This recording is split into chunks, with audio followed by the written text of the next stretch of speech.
How to set a phone number in Shopee. Hello everyone. In this video, I will show you how to set a phone number in Shopee.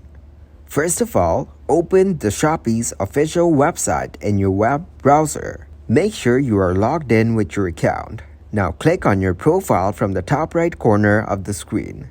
Here, go to My Account.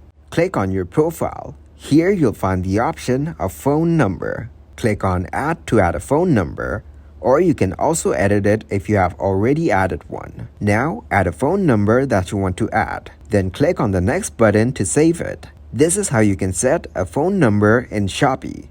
Thank you guys for watching this video. Hope you got some value. Make sure to like the video and subscribe to the channel to get notified for new videos.